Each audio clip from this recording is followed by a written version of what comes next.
এরপর 16 নম্বর প্রশ্নে বলা হয়েছে হৃৎপিণ্ডের বাইরের আবরণকে কি বলে? Option A pericardium, option B myocardium, option C pleura, option D কোনোটিই নয়। তো সঠিক উত্তর হয়ে যাবে অপশন এ পেরিকার্ডিয়াম। এরপর 17 নম্বর প্রশ্নে বলা হয়েছে বিশ্ব উন্নয়ন রিপোর্টটি প্রকাশ করে অপশন এ রাষ্ট্রসংঘ, অপশন বি এশিয়ার উন্নয়ন ব্যাংক, অপশন সি বিশ্ব ব্যাংক, অপশন ডি বিশ্ব বাণিজ্য সংস্থা। তো সঠিক উত্তর হয়ে যাবে অপশন সি বিশ্ব ব্যাংক।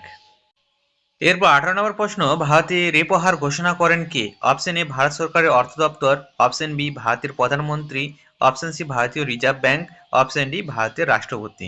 তো সঠিক উত্তর হবে অপশন সি ভারতীয় রিজার্ভ ব্যাংক। এরপর 19 নম্বর প্রশ্নে বলা হয়েছে কম্পিউটারের মস্তিষ্ক বলা হয় কাকে? Option A RAM, option B CPU, option C hard disk, option D monitor. তো সঠিক উত্তর হবে অপশন বি সিপিইউ। এরপর 20 নম্বর প্রশ্নে বলা হয়েছে অর্থনৈতিক সংস্কার আইন ভারতে কোন সালে অনুসৃত হয়? অপশন এ 1989 সালে, অপশন বি 1990 সালে, অপশন সি 1991 সালে, অপশন ডি 1992 সালে। তো সঠিক উত্তর হয়ে যাবে অপশন সি 1991 সালে। এরপরে 21 নম্বর প্রশ্ন বঙ্গভঙ্গ কবে রদ হয়? অপশন এ 1907 সালে, অপশন বি 1909 সালে, অপশন সি 1911 সালে, অপশন ডি 1914 সালে। তো সঠিক উত্তর হয়ে যাবে অপশন সি 1911 সালে।